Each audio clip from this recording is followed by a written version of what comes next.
सामने आ रही है, जहां पर अजित पवार को इस वक्त आप इन तस्वीरों में उनके पार्थिव शरीर को देख रहे हैं और इस वक्त उनके बेटों की ओर से अब मुखाग्नि दी जा चुकी है और ये तस्वीरें इस वक्त बारामती के विद्या प्रतिष्ठान से सामने आ रही है।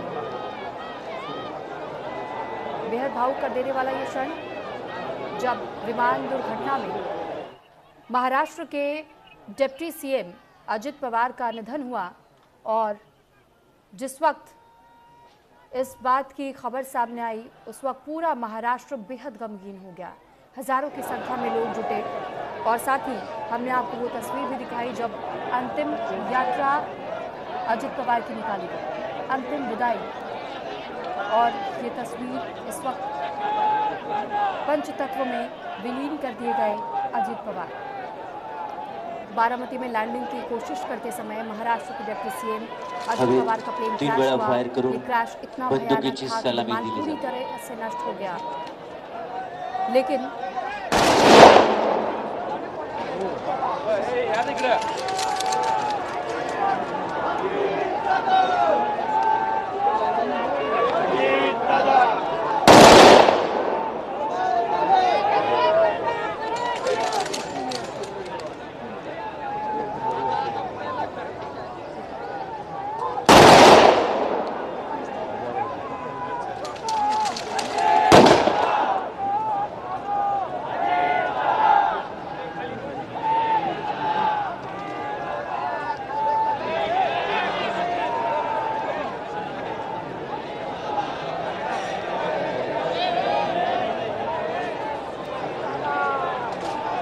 अखेरची मानवंदना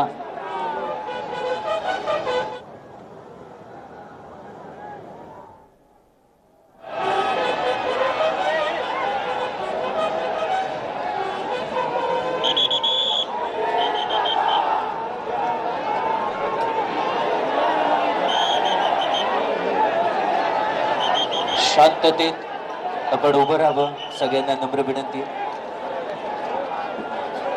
अखेरची मानवंदना, आपल्या लाडक्या नेत्याला अखेरची सलामी आपण सर्वांनी दिलेली आहे।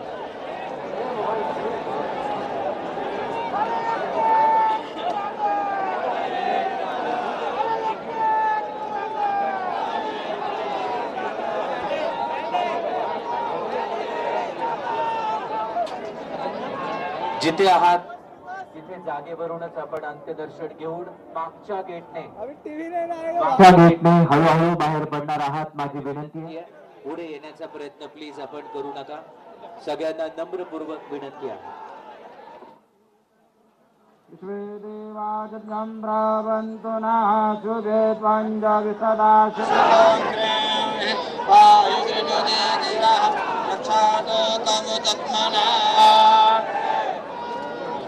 नद्यानो देजानामे वस्याशुकुमेनाः प्रप्रदातारन्दारिभ ऊर्जन्नो देहित्वे पादे चातुखपादे। पुढच्या बाजूला येण्याचा प्रयत्न कृपया कोणी करू नका, सगळ्यांना नम्र विनंती आहे। मागच्या बाजूला रक्षातो कामतत्मना।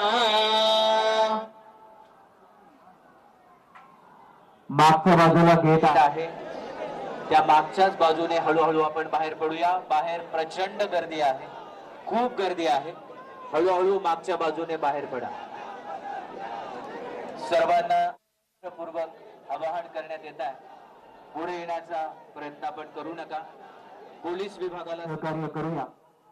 मला माहिती आहे या जागेवरून आपले पाय निघायला तयार नाहीये, आपल्या सगळ्यांचं अतोनात न भरून येणारं नुकसान या ठिकाणी झालेलं आहे। खर तर आपल्या सर्वांची शांतता आणि शिस्त ही आदरणीय दादांना खरी श्रद्धांजली असणार आहे। मागच्या बाजूने हळूहळू बाहेर पडा।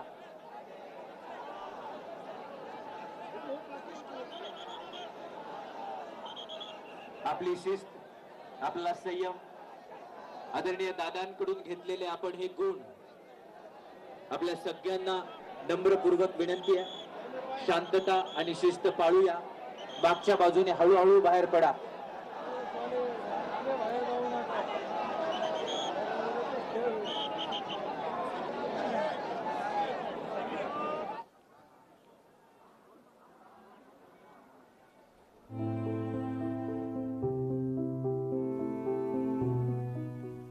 स्वतःच्या मागच्या बाजू.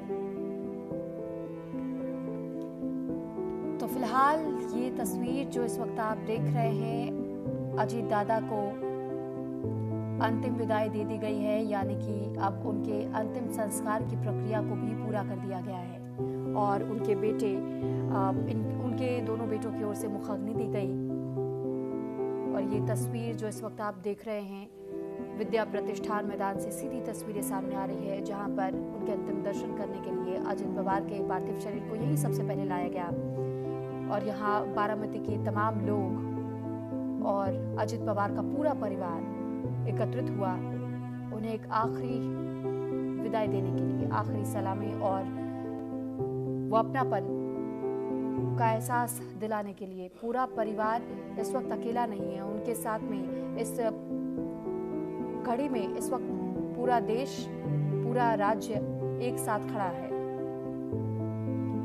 तो ये तस्वीरें जो आप देख रहे हैं, सीधी तस्वीरें सामने आ रही है। जानकारी के लिए आपको बता दें कि दरअसल राज्य के सम्मान के साथ में ये विदाई अजित पवार को दी गई है। देखिए, जब भी कभी भारत में संवैधानिक या फिर राजनीतिक पद धारकों के लिए राजकीय सम्मान देने की बात सामने आती है, तो इसके लिए भी पूरी प्रक्रिया आपको समझने की जरूरत होगी। दरअसल गृह मंत्रालय के स्टैंडर्ड प्रोटोकॉल के मुताबिक राज्य के सम्मान सिर्फ राष्ट्रपति, प्रधानमंत्री, पूर्व राष्ट्रपति और राज्यपालों के मामले में ही अनिवार्य है, लेकिन एक उप मुख्यमंत्री को संवैधानिक रूप से कैबिनेट मंत्री के बराबर ही माना जाता है और इसका मतलब है कि राजकीय सम्मान देने का फैसला पूरी तरह से राज्य सरकार पर ही निर्भर करता है। और राज्य सरकार का यह फैसला सामने आया कि उप मुख्यमंत्री अजित पवार को अंतिम विदाई राज्य के सम्मान के प्रोटोकॉल्स के तहत में ही दी जाएगी। और आपने देखा कि कैसे गार्ड ऑफ ऑनर उनके अंतिम विदाई के दौरान दिया गया। अंतिम संस्कार के दौरान दरअसल राष्ट्रीय ध्वज का इस्तेमाल भारतीय ध्वज संहिता 2002 के तहत सख्ती से रेगुलेट किया जाता है। पार्थिव शरीर को तिरंगे में तभी लपेटा जा सकता है जब आधिकारिक तौर पर राज्य के सम्मान घोषित किया गया हो।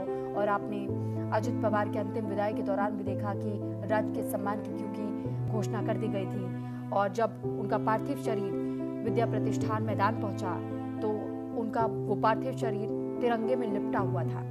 वो तिरंगा सबसे पहले उनके परिवार को समर्पित किया गया, दिया गया और फिर उनके उस पार्थिव शरीर को इस चिता पर रखा गया और उनके चिता को मुखाग्नि उनके बेटों की ओर से दी गई।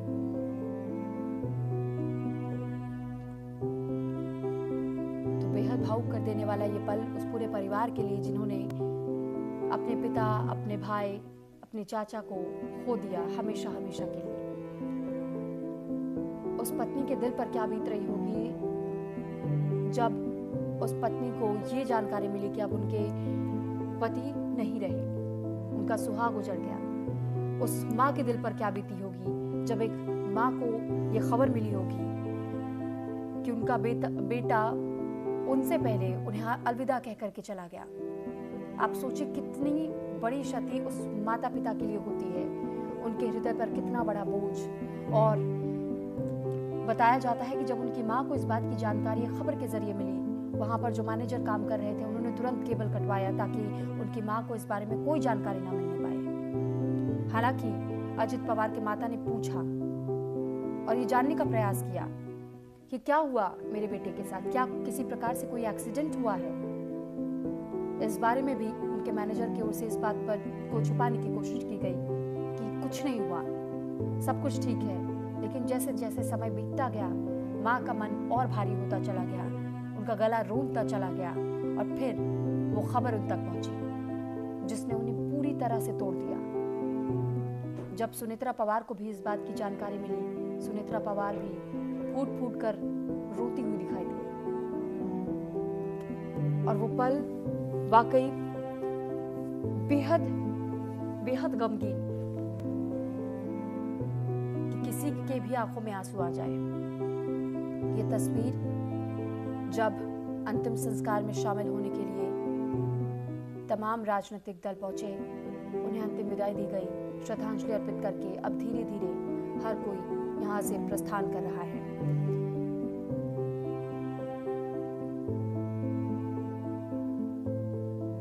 तो हमेशा हमेशा के लिए अलविदा कहकर अजित पवार चले गए। ये अंतिम संस्कार की कुछ झलकियां हम आप तक पहुंचा रहे हैं, जब अजित दादा को अंतिम विदाई देने के लिए विद्या प्रतिष्ठान मैदान पहुंचे हुए थे। बारामती की जनता, तमाम राजनीतिक दल, राजनीतिक पार्टियों से जुड़े हुए तमाम दिग्गज चेहरे,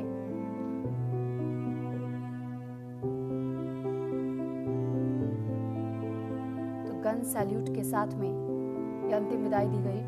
और बारामती के काटेवाड़ी में महाराष्ट्र के पूर्व डिप्टी सीएम, अब पूर्व इसलिए भी क्योंकि फिलहाल अजित पवार के जाने के साथ में अब उनके नाम के आगे ये पूर्व जुड़ चुका है। स्वर्गीय हो चुके हैं अजित पवार।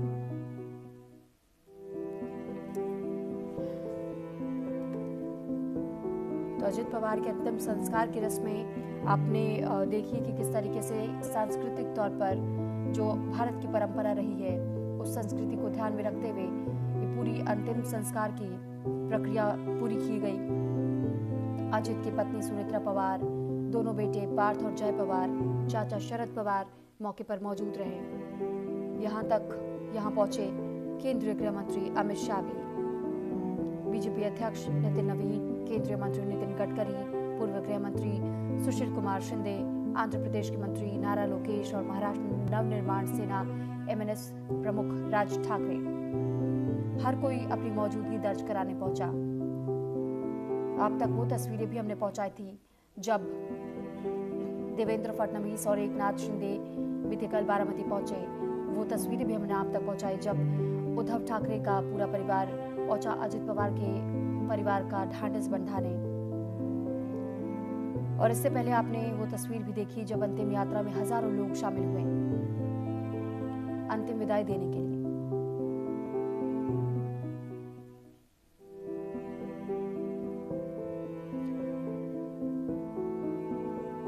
तो अजित पवार के बेटों यानी पार्थ पवार और जय पवार ने मुखाग्नि दी। अजित पवार को पुलिस बैंड की ओर से सलामी भी दी गई और यहाँ तक कि बॉलीवुड के कुछ चेहरे भी दिखाई दिए यहाँ।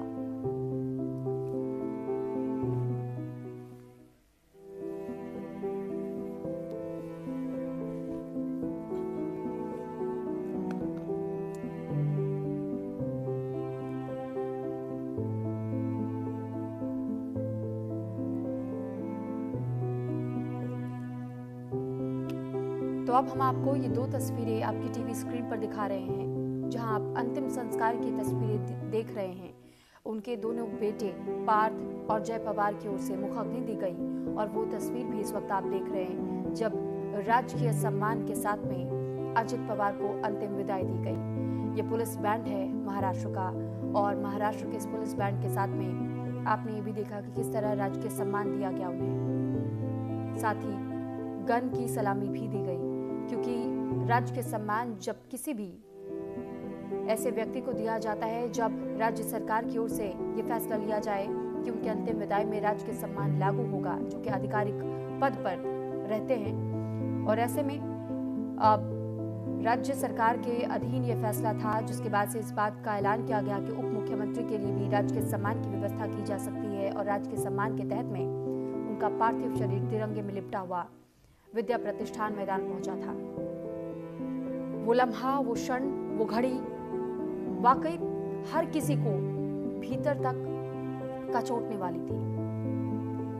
लोगों का गला भर रहा था, ना वो कुछ कह पा रहे थे, ना वो किसी तरीके से अपने उस दुख को, उस दर्द को बयां कर पा रहे थे। लोगों की आंखें नम थी, सिर्फ एक दूसरे का ढांढस बांध रहे थे, क्योंकि ये बेहद भावुक कर देने वाला पल उस पूरे परिवार के लिए, जो ना केवल अजित पवार का पूरा परिवार, लेकिन जो बारामती के लोग थे, बारामती के लोगों को भी अजित पवार ने हमेशा अपने परिवार की तरह देखा और ये वही परिवार का प्यार, वो स्नेह है जो उनके अंतिम विदाई के तहत में उनके अंतिम दर्शन करने के लिए यहाँ पहुंचे। ये तस्वीर ये संदेश देती है कि चाहे कोई व्यक्ति किसी भी कार्य क्षेत्र में क्यों ना हो, चाहे कोई किसी भी राजनीतिक दल से क्यों ना जुड़ा हुआ हो, लेकिन जब बात इंसानियत की होती है, अंतिम विदाई के लम्हे में जब दुखों का पहाड़ किसी परिवार पर टूटता है, तो हम सभी को एक दूसरे के साथ की जरूरत होती है। ये संदेश इस बात के लिए भी कि तमाम राजनीतिक पार्टियों के लिए ये बहुत महत्वपूर्ण होता है जब उनकी जनता उनके ऐसे भावुक पल में भी उनके साथ खड़ी रहे। यह एहसास दिलाता है उन सभी राजनीतिक दलों को भी कि जनता का अटूट विश्वास, श्रद्धा और वो स्नेह, वो प्यार है कि हमेशा से उस जनता ने आपको आपके परिवार की तरह, अपने परिवार की तरह स्वीकार किया। और ये तस्वीर जो आपने देखी अजित पवार के अंतिम विदाई के दौरान, किस तरीके से सड़कों पर भी लंबा जाम देखने को मिला।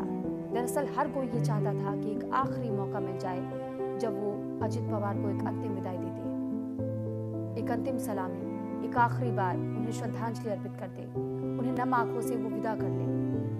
और वो तस्वीर हमने आपको विद्या प्रतिष्ठान मैदान से भी दिखाई, जहां पर आम लोगों के वाहनों को आने जाने के लिए रोक दिया गया था। बावजूद इसके यहाँ पर लोग पैदल पहुंचे, यहाँ भारी संख्या में लोग पहुंच गए, जहां इस मैदान के बाहर तक भी आपने उस भीड़ को देखा। मैदान के भीतर भी किस तरीके से लोग ये चाहते थे कि एक अंतिम दर्शन करने का मौका सभी लोगों को मिल जाए, क्योंकि बारामती ने अपने बेटे को हमेशा के लिए खो दिया, जिन्होंने अपने 45 साल के राजनीतिक करियर में पूरे महाराष्ट्र की सेवा की।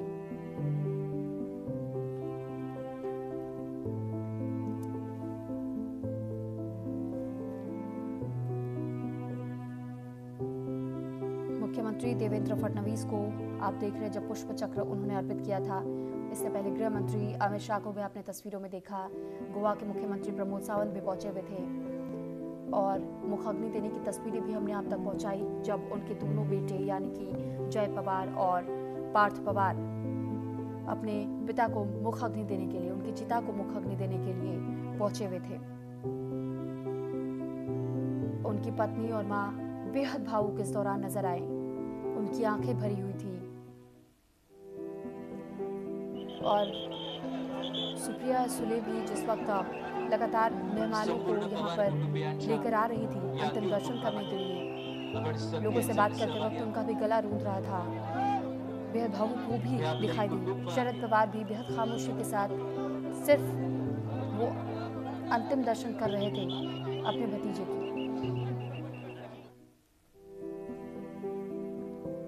अब से कुछ दिनों पहले ही ये खबर सामने आई थी कि शायद शरद पवार और अजित पवार के बीच अब सब कुछ ठीक हो रहा है। जो मनमुटाव की खबरें सामने आई थी, जो दूरियों की खबरें सामने आई थी, वो दूरियां अब दूर हो रही हैं, नजदीकियां देखने को दोनों परिवारों के बीच में मिल रही हैं और शायद एक बार फिर वो आस शरद पवार को होती है कि सब कुछ ठीक हो जाए।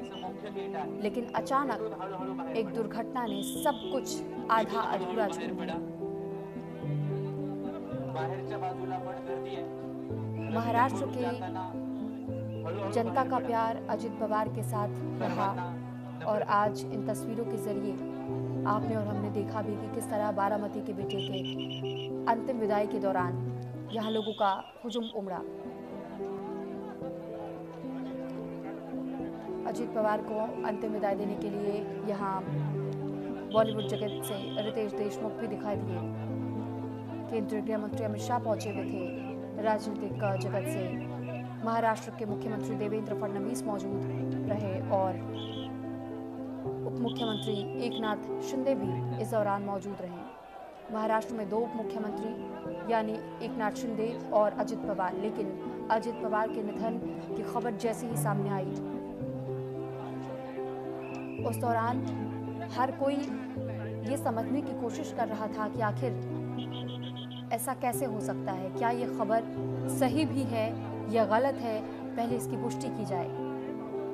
और फिर आपने सुना, एकनाथ शिंदे सामने आए, उप मुख्यमंत्री महाराष्ट्र के, और उन्होंने बताया कि मेरे सहयोगी रहे, मेरे साथ उप मुख्यमंत्री के उस पदवी को संभालने वाले अजित पवार का निधन हुआ और उनके राजनीतिक सफर को ध्यान में रखते हुए हम चाहते हैं, हमारी ओर से फैसला लिया गया कि राज्य के सम्मान के साथ में उन्हें अंतिम विदाई दी जाए। और क्योंकि न केवल बारामती के लोग लेकिन पूरे महाराष्ट्र की राजनीति के लिए भी एक बहुत बड़ी क्षति, एक बहुत महत्वपूर्ण चेहरा राजनीतिक गलियारों से जुड़ा हुआ, जिसने हमेशा के लिए दुनिया को अलविदा कह दिया।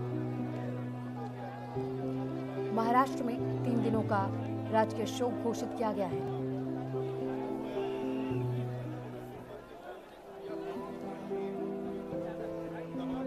अलविदा अजित पवार, अलविदा अजित दादा। इन्हीं लाइनों के साथ यहाँ पर लोग उन्हें अंतिम विदाई देने के लिए पहुंचे हुए थे, उनके अंतिम दर्शन करने के लिए पहुंचे हुए थे। ये तस्वीर विद्या प्रतिष्ठान मैदान से सामने आई, जहाँ ये शमशान घाट, और इस शमशान घाट में लोगों का हुजूम आपने देखा किस कदर उमड़ा। ये लोगों का वो प्रेम है अजित पवार के प्रति, जो अंतिम लम्हे में भी उनके साथ खड़ा नजर आया।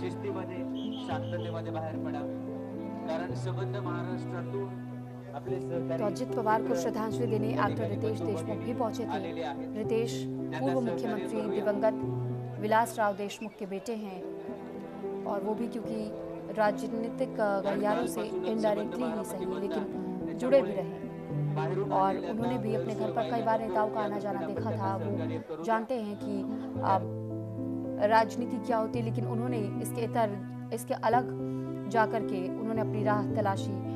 रितेश देशमुख जो यहाँ पहुंचे हुए थे अंतिम विदाई देने के लिए अजित पवार को, उन्होंने भावभीनी श्रद्धांजलि दी। इसके अलावा एनसीपी नेता प्रफुल्ल पटेल भी यहाँ पहुंचे।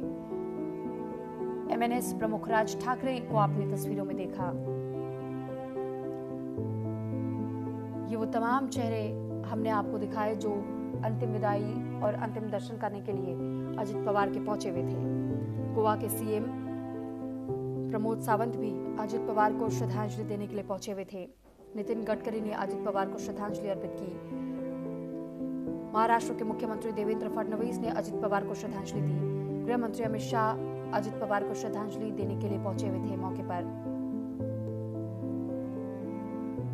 सुबह 11 बजे का समय रखा गया था अंतिम संस्कार को लेकर, और जैसे ही अंतिम संस्कार से पहले अंतिम दर्शन करने के लिए उनके पार्थिव शरीर को कुछ क्षण तक, कुछ देर तक विद्या प्रतिष्ठान मैदान में जब लाया गया, उनके अंतिम दर्शन किए जा सके, इसके लिए आम जनता का भी हुजूम आपने देखा कि किस तरीके से सिर्फ एक नारे की गूंज सुनाई दी, अजित दादा अमर रहे।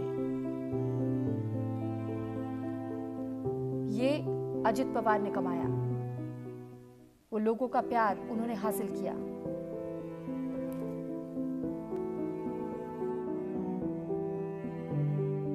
पवार की पत्नी सुनेत्रा को बेहद भावुक नम आंखों के साथ उन्हें मौके पर देखा गया। यहाँ तक कि उनकी मां भी अपना दिल थामे हुए अंतिम विदाई देने के लिए उनकी चिता के पास पहुंची थी।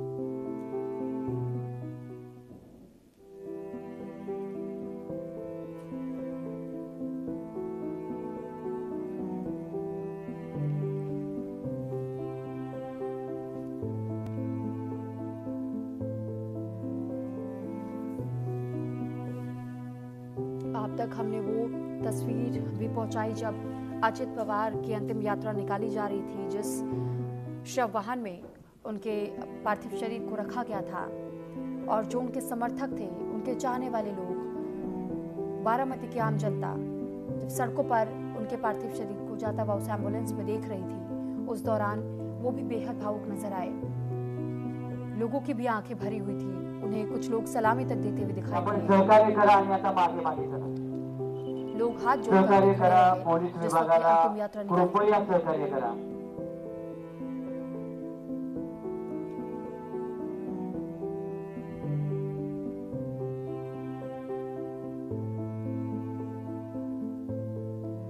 जिस जिस वक्त लोग अंतिम विदाई देने के लिए उस अंतिम यात्रा में शरीक हुए थे, आम लोगों का भी ये कहना था कि अजित दादा के पास जब भी कभी कोई अपनी समस्याओं को लेकर के जाता था तो अजित दादा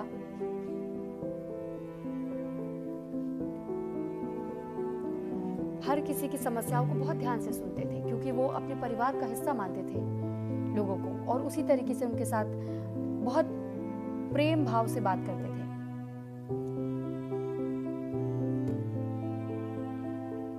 तो देखिए, जिस विमान की दुर्घटनाग्रस्त होने की खबर सामने आई, इस विमान में कौन कौन सवार था आपको ये भी बताते चले, क्योंकि 5 लोगों की मृत्यु की खबर सामने आई। अजित पवार, डिप्टी सीएम महाराष्ट्र के, कैप्टन सुमित कपूर जो कि पायलट थे, शांभवी पाठक को पायलट, और Pinky Mali cabin crew, Vidip Jadhav PSO Ajit Pawar के। ये सभी लोग उस विमान में सवार थे जिनकी जान गई इस विमान दुर्घटना में। यह हादसा बेहद विचलित कर देने वाला। खराब मौसम की वजह से यह हादसा हुआ। बताया जा रहा है कि विजिबिलिटी बहुत कम थी। कोशिश की गई थी पायलट की ओर से सिचुएशन को संभालने की, पर वो संभाल नहीं पाए।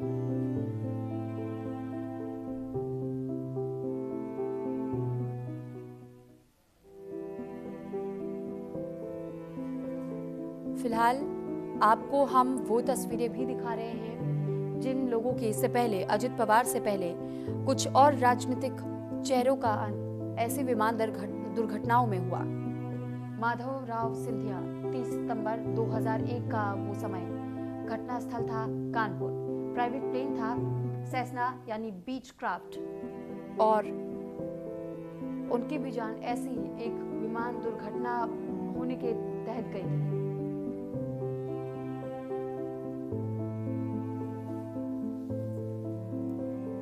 तो खराब मौसम की वजह से माधवराव सिंधिया का भी ये प्राइवेट प्लेन क्रैश हुआ था। अब दूसरा नाम भी जान लीजिए, वाईएस राजशेखर रेड्डी, जिनके देहांत की खबर साल 2009 में सामने आई 2 सितंबर के दिन। घटना स्थल था नलमाला जंगल, आंध्र प्रदेश। सरकारी बेल 430 वो हेलीकॉप्टर जिसमें सवार थे वाईएस राजशेखर रेड्डी, लेकिन अचानक खराब मौसम की वजह से उनका हेलीकॉप्टर दुर्घटनाग्रस्त हो गया। वहीं 2021 8 दिसंबर का वो दिन जो शायद ही कोई भूल पाए कभी अपने जीवन में, जनरल बिपिन रावत, जिन्हें हम सभी ने खो दिया। तमिलनाडु के कन्नूर में MI-17 V5 हेलीकॉप्टर में सवार थे जनरल बिपिन रावत, जिस वक्त उनका यह हेलीकॉप्टर दुर्घटनाग्रस्त हुआ था, और उनका परिवार भी इस हादसे का शिकार हुआ था, क्योंकि परिवार के लोग भी उनके साथ में कुछ मौजूद थे और कुछ लोग हालांकि नहीं थे। लेकिन वहीं दूसरी तरफ आप देखिए 2024 19 मई के दिन इब्राहिम रईसी का नाम भी सामने आया। अजरबैजान सीमा के पास ये दुर्घटनाग्रस्त हुआ है उनका हेलीकॉप्टर। बेल 212 ये हेलीकॉप्टर था जिसमें इब्राहिम रईसी सवार थे। तो ये कुछ वो चंद तस्वीरें हम आप तक पहुंचा रहे हैं जिनका विमान सिर्फ इस वजह से दुर्घटनाग्रस्त हुआ क्योंकि मौसम खराब था। आप इससे समझ सकते हैं कि कितनी महत्वपूर्ण भूमिका होती है मौसम के साफ होने की। कब कब हादसे का शिकार हुआ है लियर जेट 45, इसकी भी जानकारी हम आपको ग्राफिक्स के जरिए दे रहे हैं। 27 अक्टूबर 1998 अमेरिका में नासा के फ्लाइट फैसिलिटी में टेस्टिंग के दौरान हादसा हुआ। फिर साल 2003 इटली में 1 जून को टेक ऑफ के दौरान यह हादसा हुआ, 2 क्रू मेंबर्स की मौत हुई। साल 2008 मैक्सिको 4 नवंबर का यह दिन था जब बड़े प्लेन के पीछे हवा के दबाव में क्रैश हो गया, सभी लोग मारे गए। और फिर 2021 का वो साल आया मैक्सिको में 21 फरवरी के दिन वेरा क्रूज में टेक ऑफ के दौरान ये विमान क्रैश हो गया, 6 लोगों की जान गई। इसी लियर जेट 45 में सवार थे अजित पवार। हालांकि इस विमान को बहुत सेफ माना जाता है। ये जो प्राइवेट प्लेन है, जो चार्टर प्लेन है, बहुत सेफ तौर पर तैयार किया जाता है। VSR की ओर से भी इस बात की जानकारी साझा की गई और ये कहा गया था कि हमारे विमान में कोई तकनीकी खामी नहीं थी, सब कुछ ठीक था, इंजन्स प्रॉपरली काम कर रहे थे, रडार सिस्टम्स उसके प्रॉपर फंक्शन कर रहे थे, लगातार हम उनके कांटेक्ट में थे। लेकिन एंड मौके पर कुछ गड़बड़ियां हुई और उसके बाद पायलट अचानक वो समझ नहीं पाए कि उन्हें आखिरी समय में क्या करना है, और उन्होंने दूसरा प्रयास किया था लैंडिंग का, लेकिन जब तक वो कुछ समझ पाते तब तक ये दुर्घटना घट गई। तो ये हम आपको दिखा रहे हैं कि मुंबई से 8:10 पर अजित पवार इस विमान में सवार होकर के बारामती की ओर आगे बढ़े। दूरी मुंबई से बारामती की 208 किलोमीटर की और 8:45 का वो समय जब विमान के दुर्घटनाग्रस्त होने की जानकारी सामने आई। पहले कई सारे कयास लगाए गए कि क्या हो सकता है, क्या तकनीकी खराबी होगी, इंजन फेलियर हुआ होगा, हाइड्रोलिक सिस्टम में गड़बड़ी थी, क्या सॉफ्टवेयर या सेंसर एरर था, खराब मौसम था, तेज हवा या तूफान था, सीमित संसाधन या लगातार उड़ानों की वजह से प्रभावित हुआ, मानवीय चूक थी, क्या मसला रहा। क्योंकि ये मुख्य कारण तब सामने आते हैं जब किसी भी उड़ान के प्रभावित होने की खबर सामने आती है, विमान हादसे की खबर सामने आती है। लेकिन जो मुख्य वजह बताई गई वो था मौसम की खराबी का, विजिबिलिटी बेहद कम। और इसके अलावा खबर ये भी सामने आई कि इस एयर स्ट्रिप को लेकर के बताया जा रहा था कि एटीसी की ओर से ये कहा गया था कि यहाँ पर बहुत ज्यादा मूवमेंट्स नहीं होती हैं, रनवे प्रिपरेशन में भी यहाँ एटीसी महाराष्ट्र से कमांड्स नहीं मिलती हैं। लेकिन लैंडिंग के वक्त विजिबिलिटी बहुत कम थी, 5000 मीटर की विजिबिलिटी की जरूरत होती है ऐसे छोटे एयर स्ट्रिप्स के लिए। लेकिन उस वक्त पायलट की ओर से जानकारी दी गई थी कि 5000 की विजिबिलिटी नहीं थी, महज 3 से 2000 की विजिबिलिटी बताई गई थी। हालांकि अब ब्लैक बॉक्स बरामद किया जा चुका है और इस ब्लैक बॉक्स के बरामदगी के बाद अब उम्मीद ये की जा रही है कि लास्ट मोमेंट की रिकॉर्डिंग को सुना जाए और फिर ये स्पष्ट हो पाएगा कि आखिर हादसे की वजह क्या रही। क्या प्लेन में कोई तकनीकी खराबी या खराब मौसम, क्या लैंडिंग के वक्त नियमों का पालन नहीं किया गया था, क्या हादसा मैनुअल और इंस्ट्रूमेंट प्रोसीजर के कंफ्यूजन में हुआ। इन सवालों के जवाब के लिए ये जानना जरूरी होगा कि ब्लैक बॉक्स की डिटेल्स सामने आए।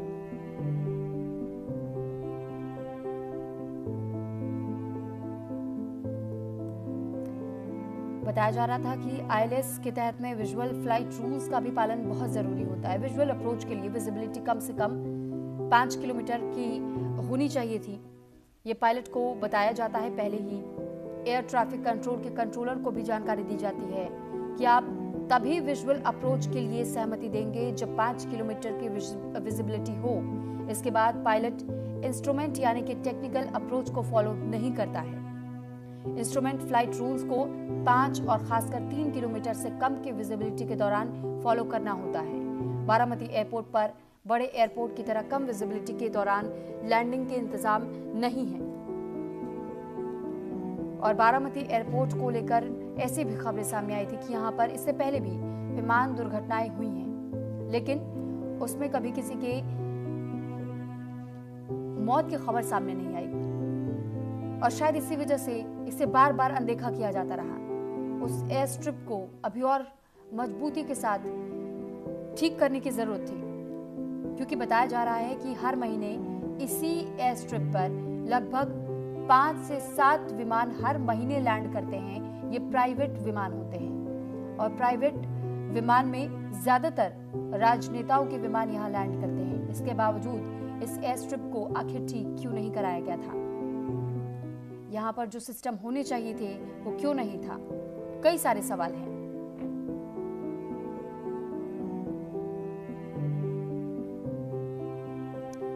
देखिए, बारामती एयरपोर्ट से जुड़ी हुई अगर जानकारी आपको दे तो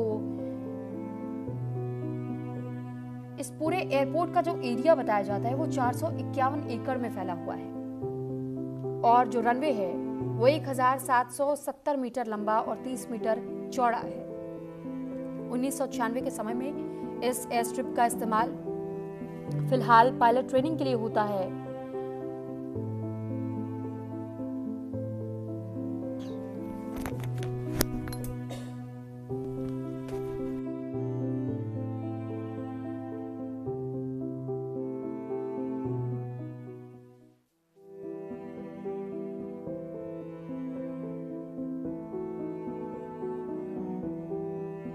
तो फिलहाल देखिए, मैनुअल और इंस्ट्रूमेंट प्रोसीजर के कंफ्यूजन में तो नहीं हुआ यह हादसा। एक सवाल, एक एंगल ये भी सामने आ रहा है। दरअसल सिविल एविएशन मिनिस्ट्री की तरफ से जारी रिपोर्ट में लिखा गया कि प्लेन बारामती एयरपोर्ट से करीब 55 किलोमीटर दूर था तब पायलट ने पुणे ATC से कम्युनिकेशन किया था। वहां से कहा गया पायलट अपने विवेक से ही लैंडिंग करे। उसे समय क्रू ने विजिबिलिटी के बारे में पूछा था और जिस वक्त ये सवाल किया गया था कि पुणे ATC की ओर से क्लियर किया जाए कि क्या वहां विजिबिलिटी बिल्कुल ठीक है, मौसम ठीक है, बताया गया कि विजिबिलिटी 3000 मीटर के आसपास की है। ये विजुअल लैंडिंग अप्रोच के लिए जरूरी 5 किलोमीटर की विजिबिलिटी से कम थी और एक्सपर्ट्स के अनुसार Baramati airport visual landing approach के लिए ही बना है, इसलिए पायलट ने रनवे देखने के बाद उसी अप्रोच को अपनाया। रिपोर्ट में भी लिखा गया कि पहले अप्रोच में रनवे नहीं दिखा था, इसलिए दोबारा कोशिश की गई। रिपोर्ट में यह भी दावा किया गया कि पायलट को रनवे दिख रहा था। आशंका यह भी है कि पायलट को मैनुअल और इंस्ट्रूमेंट प्रोसीजर फॉलो करने में कंफ्यूजन हुआ होगा। AAIB की पुरानी जांच रिपोर्ट में बारामती एयरपोर्ट के बारे में लिखा गया। इसके मुताबिक विजुअल अप्रोच वाले रनवे पर बेसिक मार्किंग होती है, इन्हें जेट प्लेन ऑपरेशन के लिए सही नहीं माना जाता है। हालांकि सरकार की ओर से यह स्पष्ट किया गया कि विजिबिलिटी बहुत खराब थी, हादसे की जांच कराई जाएगी। इस हादसे पर केंद्रीय नागरिक उड्डयन मंत्री राममोहन नायडू किंजरापू ने यह कहा कि पूरे मामले की जांच पारदर्शी